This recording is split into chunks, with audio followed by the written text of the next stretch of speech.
Mulai nggih. Assalamualaikum warahmatullahi wabarakatuh. Bismillahirrahmanirrahim. Alhamdulillahirabbil alamin. Wa bihi nasta'inu ala umurid dunya waddin. Wassalatu wassalamu ala asyrafil anbiya'i wal mursalin. Sayyidina wa habibina wa syafi'ina wa qurrati a'yunina wa maulana Muhammadin wa ala alihi wa ashabihi wa dzurriyyatihi ajma'in, amma ba'd. Asyhadu an la ilaha illallah wa asyhadu anna Muhammadar Rasulullah wa ufawwidu amri ilallah. Innallaha basirun bil ibad. Hasbiyallahu la ilaha illa huwa alaihi tawakkaltu wa huwa rabbul arsyil azim. Qala Allah ta'ala fi kitabihil karim hikayatan an nabiyillahi Musa alaihi salam.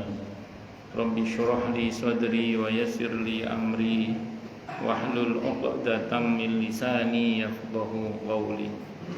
Para alim, para asatid, para asatidah, para bapak dan ibu sekalian, hafizani wa hafizakumullah, bil khusus segenap pengurus Majelis Ta'lim Sabilul Muhtadin, yang semoga pengurusnya dan jamaahnya selalu dalam naungan rahmat, barakah, perlindungan serta bimbingan Allah Subhanahu wa taala. Amin Allahumma amin insyaallah.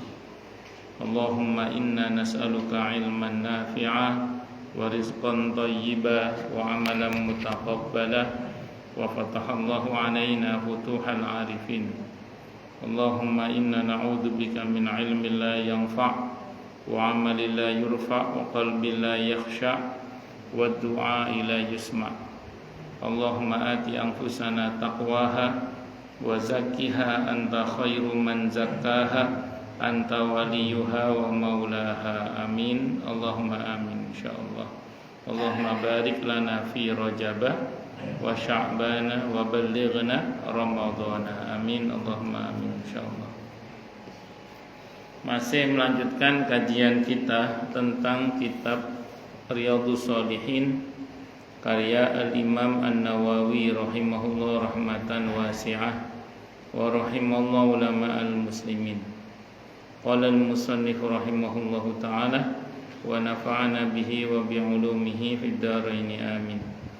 Bismillahirrahmanirrahim. Wa qala ta'ala, dan Allah ta'ala berfirman di surah An-Nisa ayat 59, fa in tanaza'tum fi syai'in farudduhu ila Allahi war rasuli in kuntum tu'minuna billah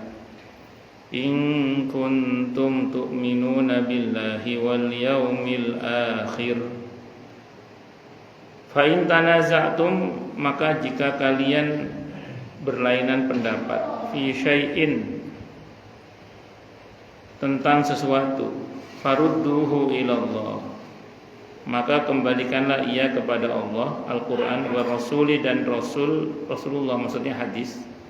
In kuntum tu'minuna billah, jika ada siapa kalian, tu'minuna, kalian beriman, billahi, kepada Allah, wal yaumil akhir, dan hari akhir.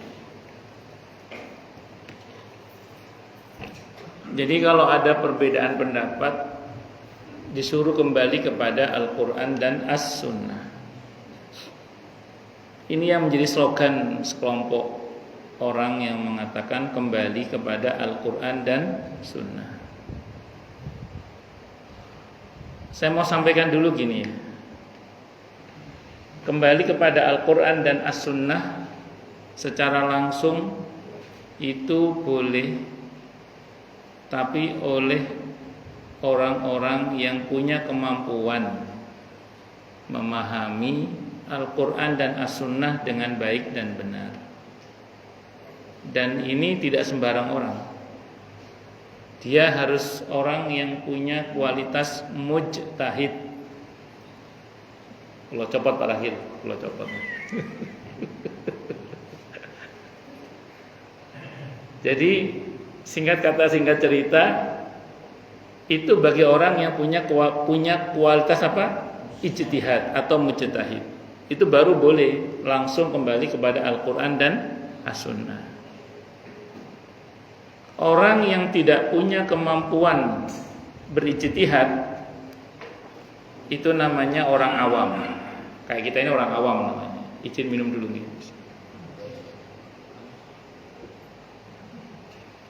Alhamdulillah. Jadi orang yang tidak punya kemampuan berijtihad namanya orang awam. Kita ini orang awam kita ini. Orang awam tidak boleh langsung kembali kepada Al-Quran dan As-Sunnah, itu tidak boleh. Bahaya. Kenapa? Karena kita tidak punya kemampuan untuk memahami Al-Quran dan As-Sunnah. Perangkat ilmunya kita nggak punya. Maka tidak boleh orang awam langsung kembali kepada Al-Quran dan As-Sunnah. Lah terus kalau orang awam seperti kita harus kembali kemana? Tetap kembali kepada Al-Quran dan As-Sunnah melalui pemahaman para ulama.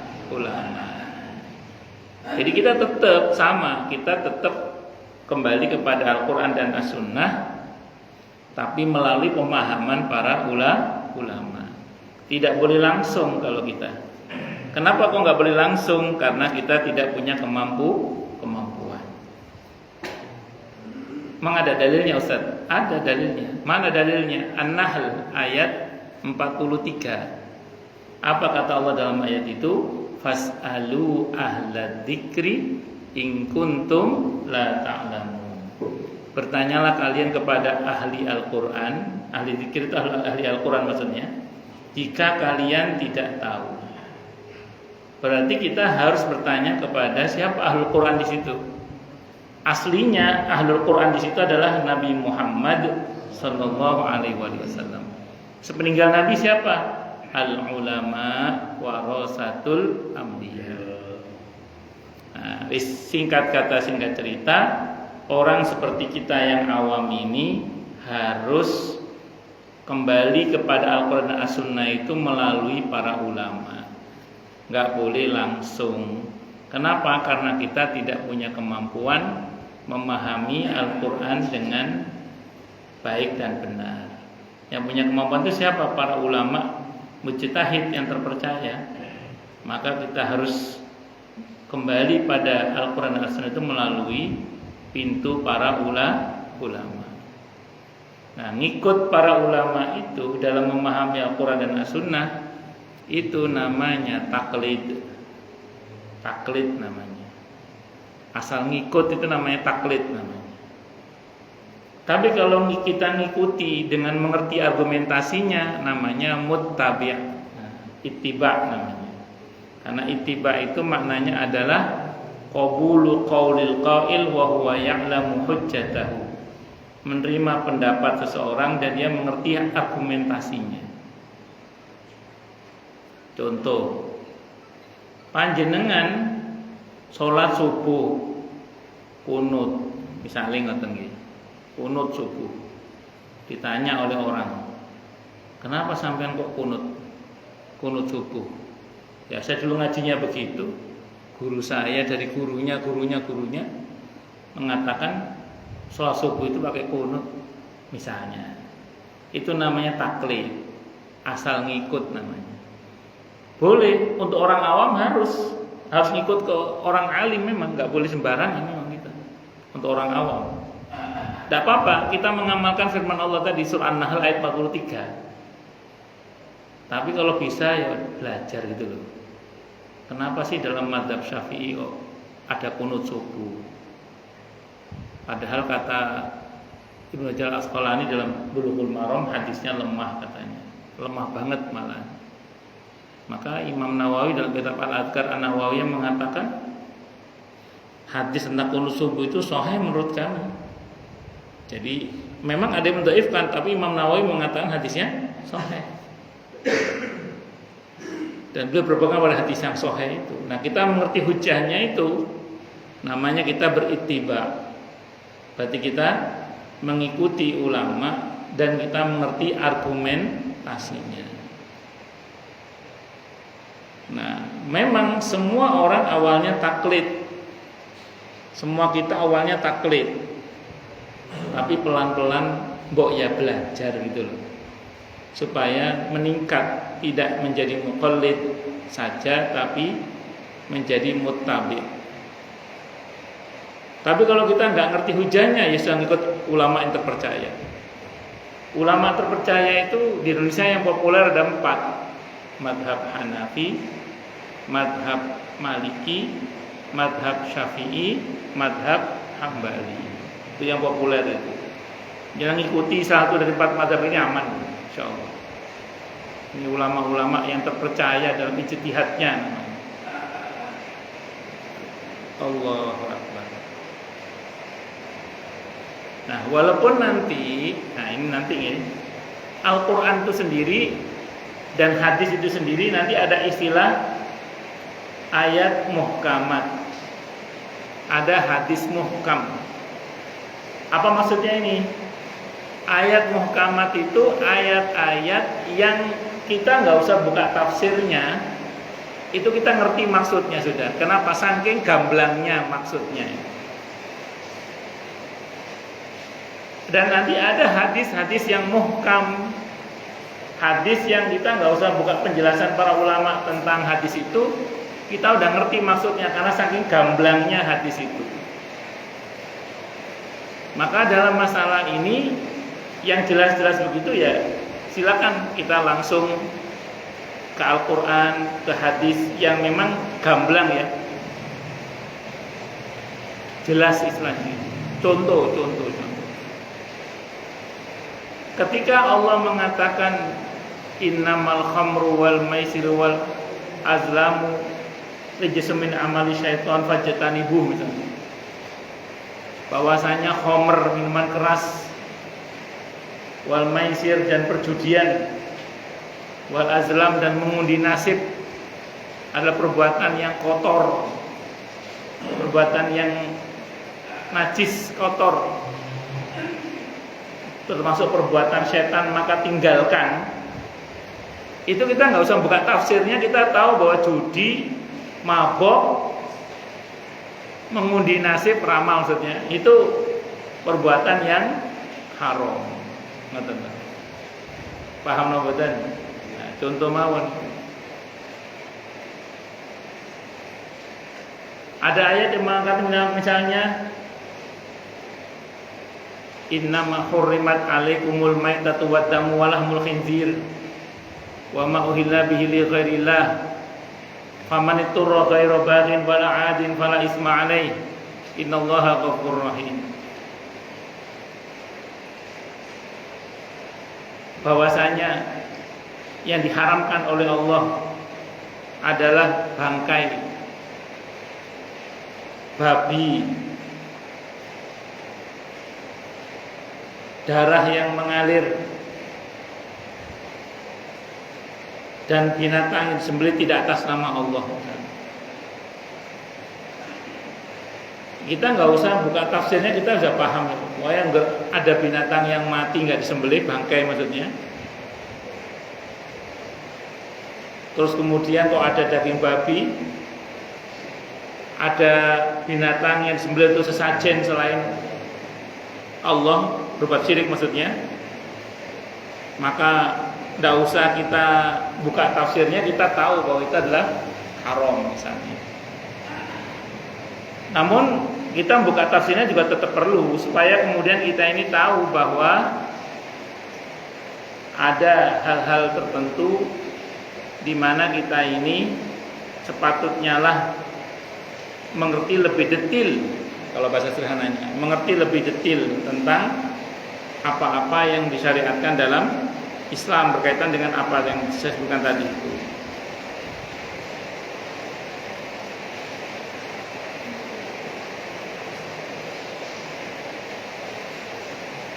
Sebentar ayatnya.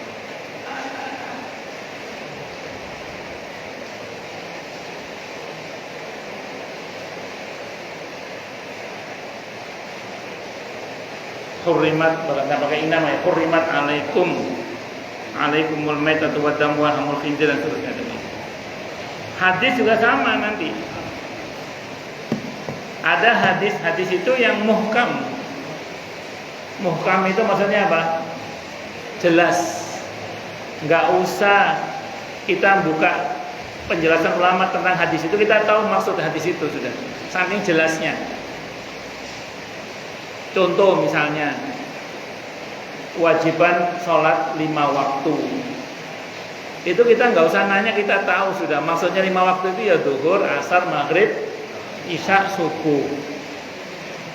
Duhur 4 rakaat, asar 4 rakaat, maghrib 3 rakaat, isya 4 rakaat, subuh 2 rakaat. Itu kita nggak usah.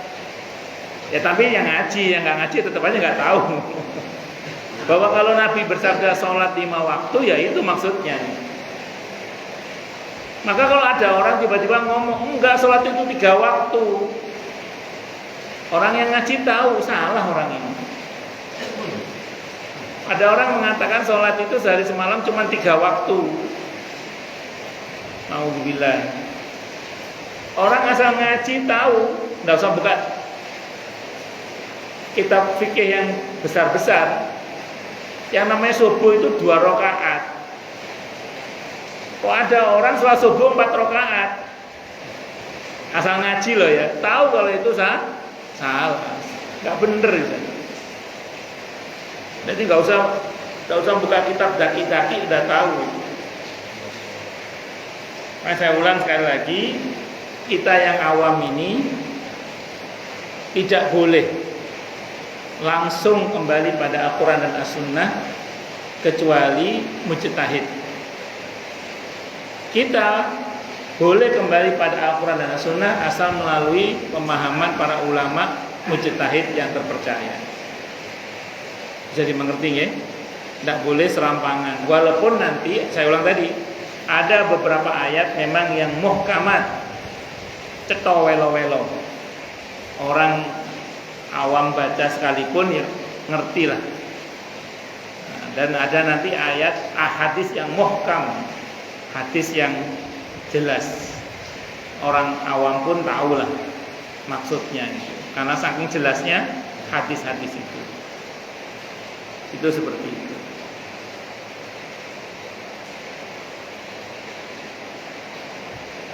Pun lanjut. Wa qala ta'ala, dan Allah Ta'ala berfirman di surah An-Nisa ayat 80. May yuti'ir rasula faqad ata'a Allah. Barang siapa yang mentaati Rasul sallallahu alaihi wasallam, berarti dia telah mentaati Allah. Mentaati Rasulullah berarti mentaati Allah Ta'ala. Dan tidak mungkin Allah dan Rasulnya itu bertentangan, tidak mungkin. Kalau ada orang mengatakan ada hadis bertentangan dengan Al-Quran, patut dicek ulang. Jangan-jangan bukan bertentangan, jangan-jangan ayatnya sudah dihapus hukumnya, diganti dengan ayat yang baru yang lebih baik, sehingga Nabi menjelaskan hal itu. Nah, orang yang nggak ngerti ngomongnya apa, itu bertentangan antara Al-Quran dan hadis, padahal tidak. Contoh, di surah Al-Baqarah itu ada ayat yang mengatakan al-wasiyatu lil walidaini wal aqrabina bil ma'ruf haqqan 'alal muttaqin. Wasiat itu untuk kedua orang tua dan karib kerabat. Sementara ada hadisnya sahih mutawatir, Nabi bersabda kama qala, tidak ada wasiat untuk ahli waris. Loh, gimana yang bener ini? Ayatnya mengatakan wasiat untuk ahli waris boleh. Kok hadisnya melarang? Nah, inilah pentingnya kita ngaji.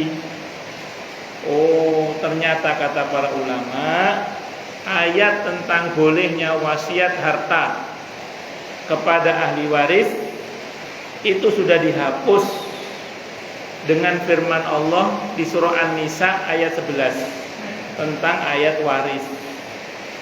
Sehingga kalau ada ahli waris yang harusnya mendapatkan warisan, kok secara bersamaan dia mendapatkan wasiat, makanya dimenangkan hukum waris, bukan wasiatnya.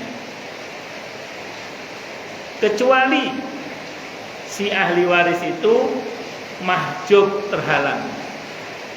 Kalau terhalang, dia boleh mendapatkan bagian wasiat.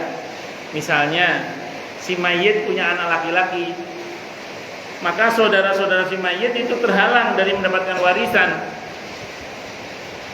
Maka boleh si mayit ini sebelum matinya membuat wasiat agar nanti sebagian hartanya untuk saudaranya, karena saudaranya nggak dapat bagian warisan.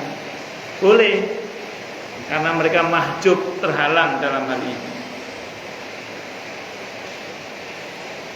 Wa qala ta'ala, dan Allah Ta'ala berfirman, wa innaka latahdi ila siratim mustaqim siratillah, hingga akhir ayat.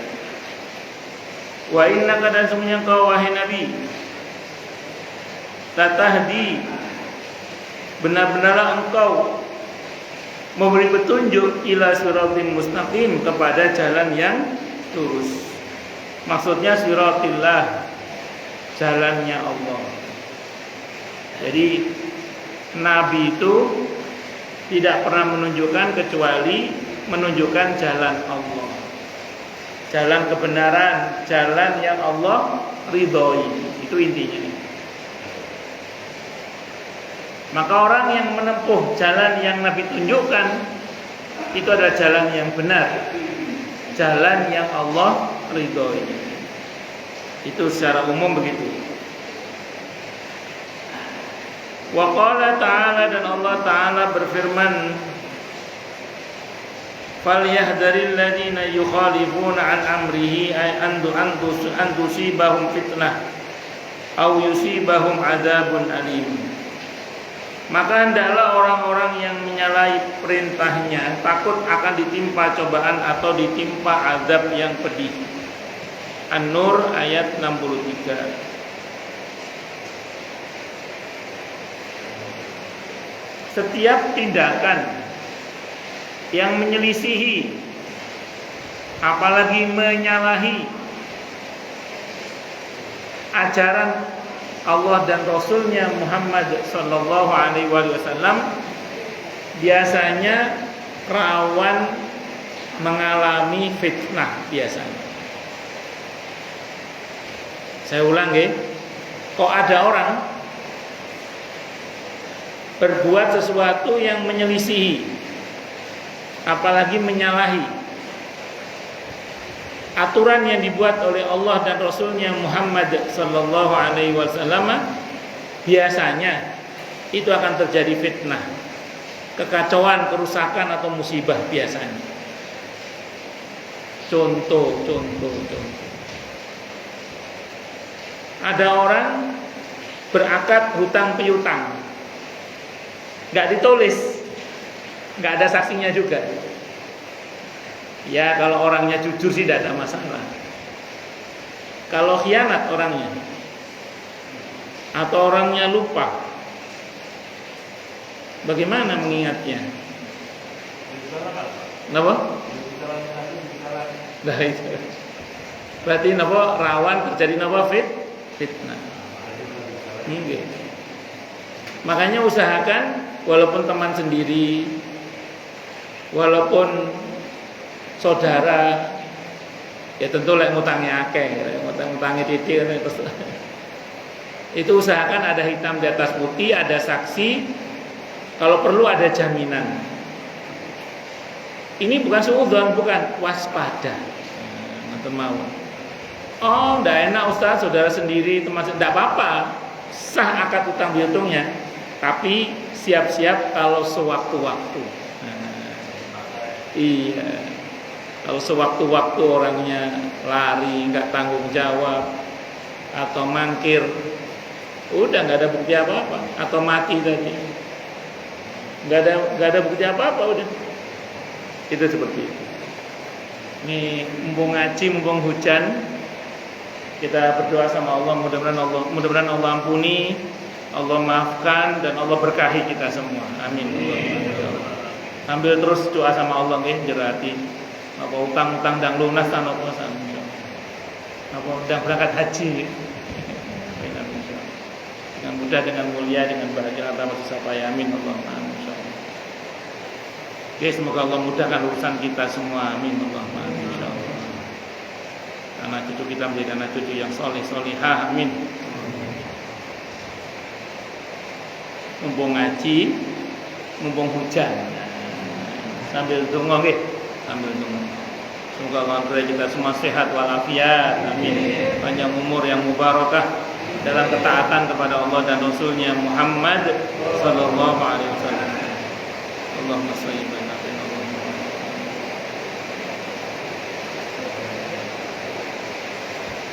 Bismillahirrahmanirrahim. Wa qala ta'ala, dan Allah Ta'ala berfirman di surah Al-Ahzab ayat 34. Wadhkurna ma yutla fi buyutikunna min ayatillahi wal hikmah.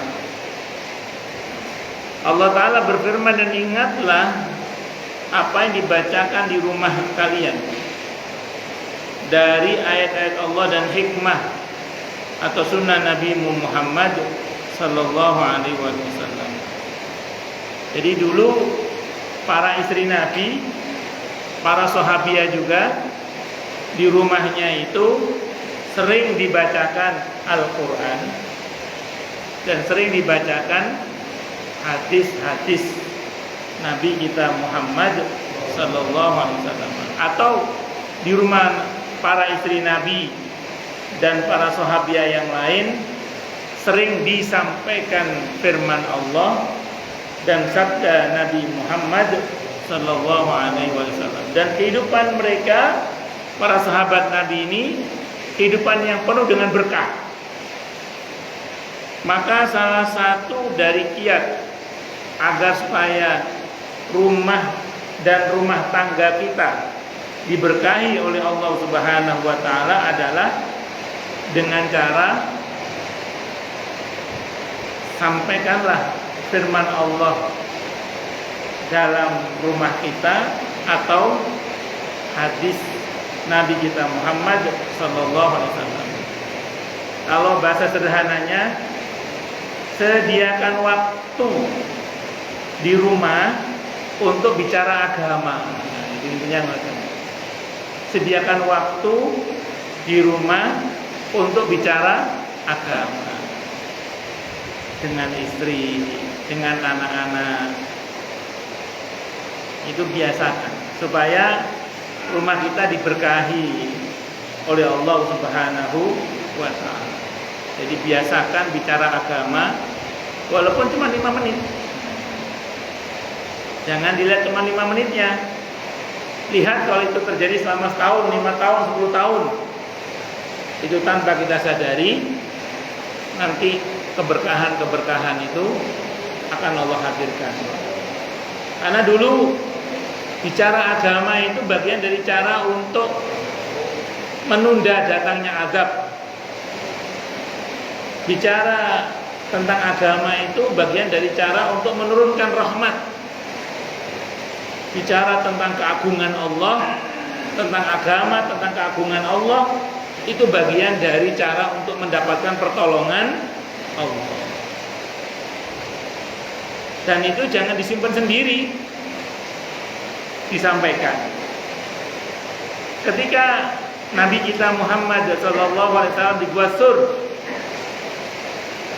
Sudah hampir ketahuan lah kalau bahasa sederhananya. Orang-orang kafir itu dengan nengok ke bawah saja udah kelihatan itu. Ada Nabi Muhammad sallallahu alaihi wasallam dan Abu Bakar As-Siddiq radhiyallahu anhu. Abu Bakar tegang saat itu karena beliau sangat memikirkan keselamatan Rasulullah Muhammad sallallahu alaihi wasallam. Nabi itu punya keyakinan bahwa Allah pasti membersamai beliau dan tidak perlu takut itu. Maka kemudian ketika hal itu terjadi, apa yang terjadi? Nabi bersabda, la takhaf, innallaha ma'ana.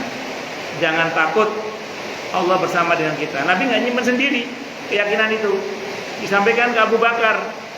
Rupanya dengan menyampaikan itu ada pertolongan Allah Subhanahu wa ta'ala. Jadi orang itu kalau ngomong tentang kekuasaan Allah, ngomong tentang agama, itu akan mendatangkan pertolongan Allah. Itu begitu. Nah, terus kemudian ketika Nabi Musa alaihissalam dikepung oleh Fir'aun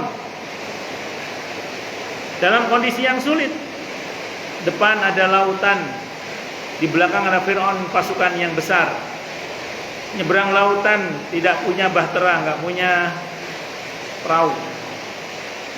Sementara mundur ke belakang, resikonya mati. Sama-sama mati resikonya secara manusiawi.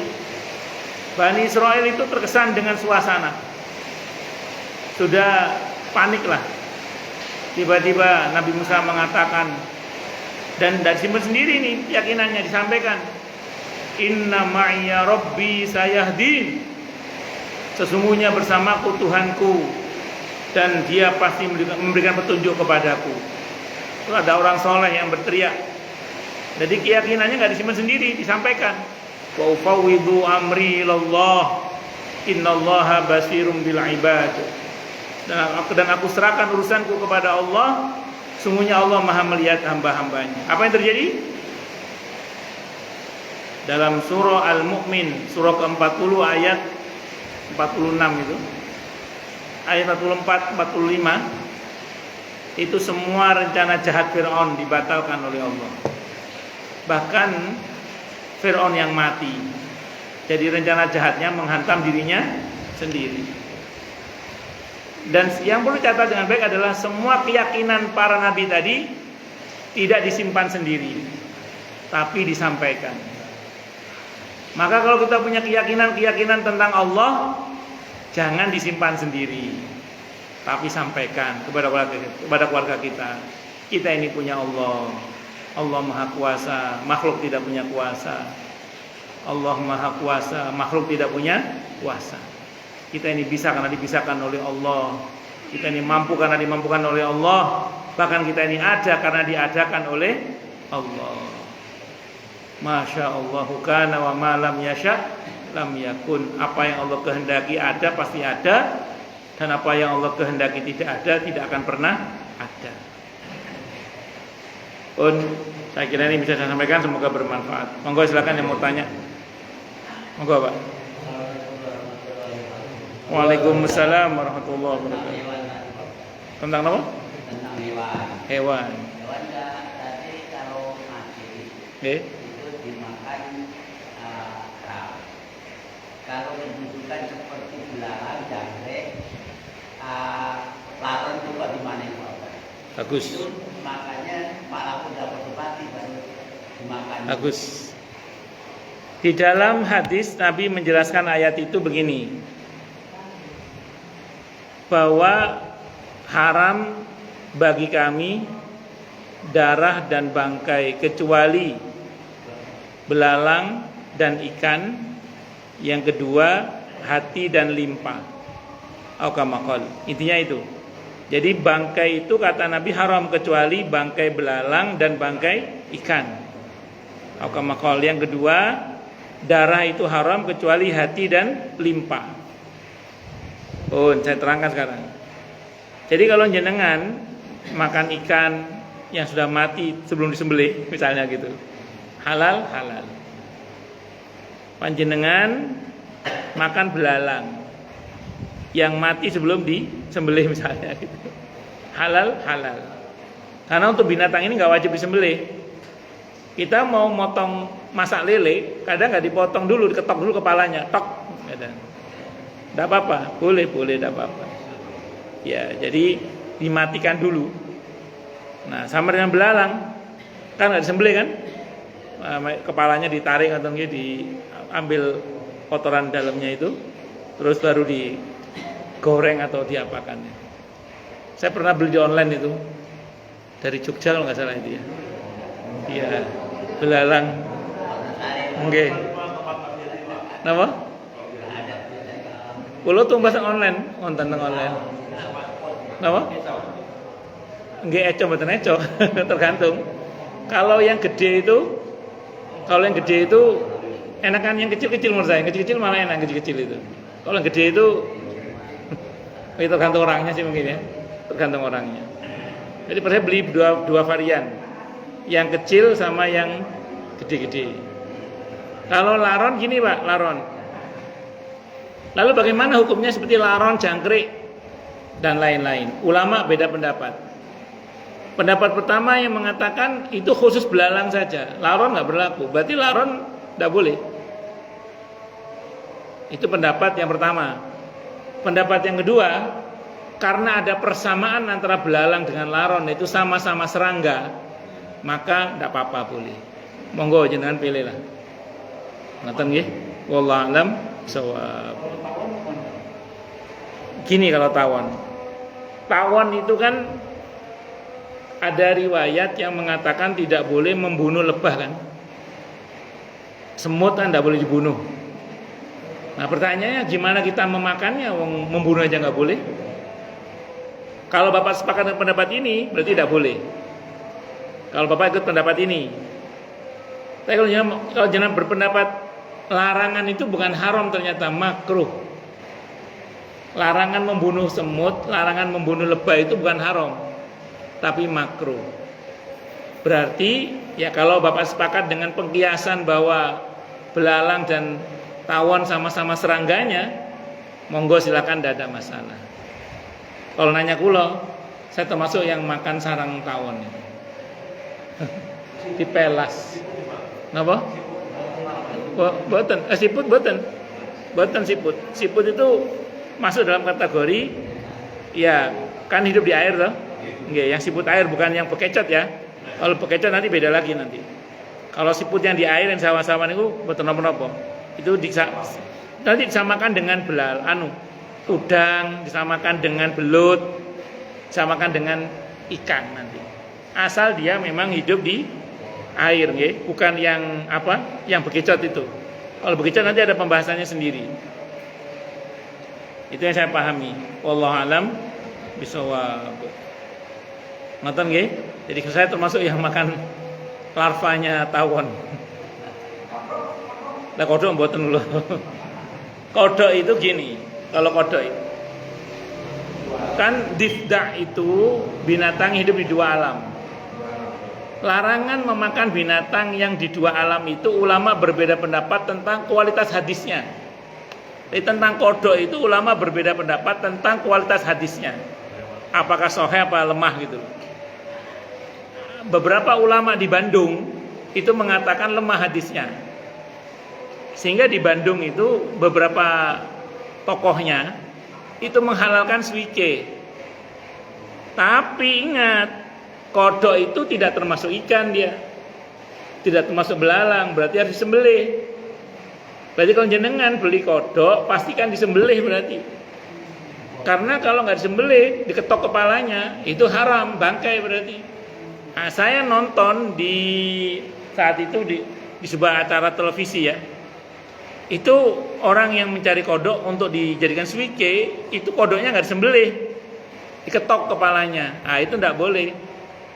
Karena kodok itu tidak termasuk ikan dia, tidak termasuk belalang, berarti harus dipotong berarti. Kalau jenengan sepakat bahwa hadis tentang difda kodok itu lemah. Tapi kalau jenengan sepakat bahwa hadisnya sahih, ya berarti tidak boleh. Mau disembelih mau nggak disembelih nggak boleh. Cari makanan yang lain aja lah. Kurang penggawaian, dan kurang penggawaian. Monggo yang lain silakan kalau ada. Monggo Pak.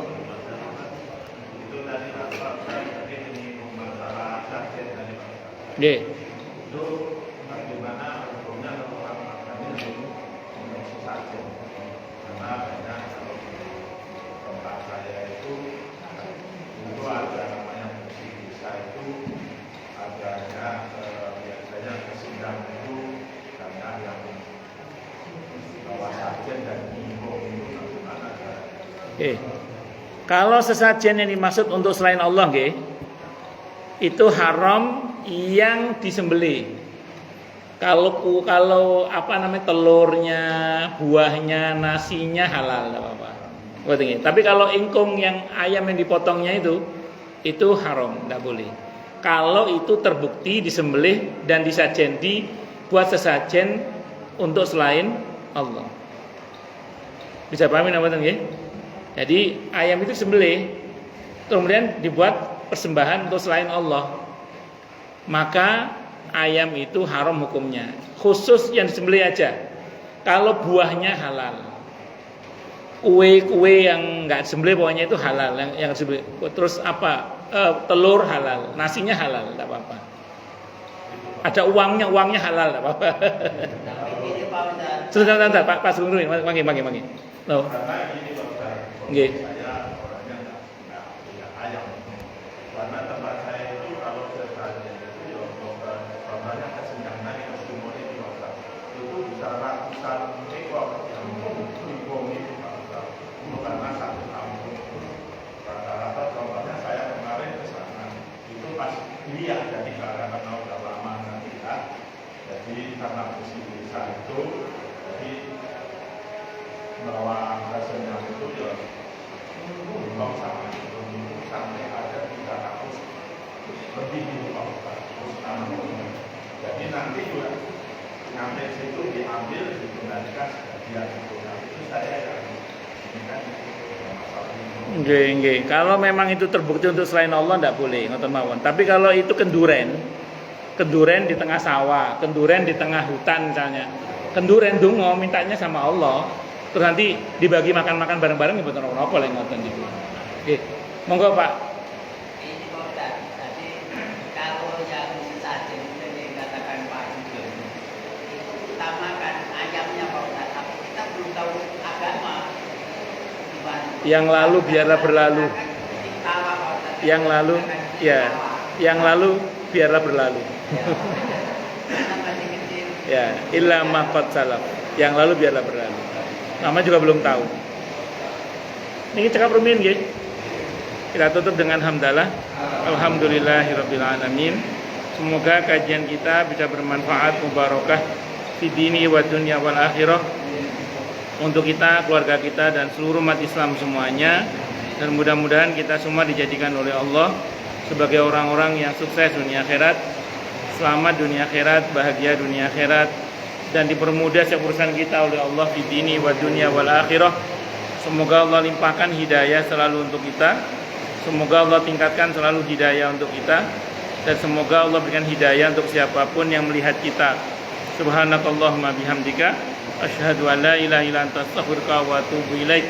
Sallallahu alaihi Muhammad wa ala alihi wasallam. Saya mohon maaf. Wassalamualaikum warahmatullahi wabarakatuh.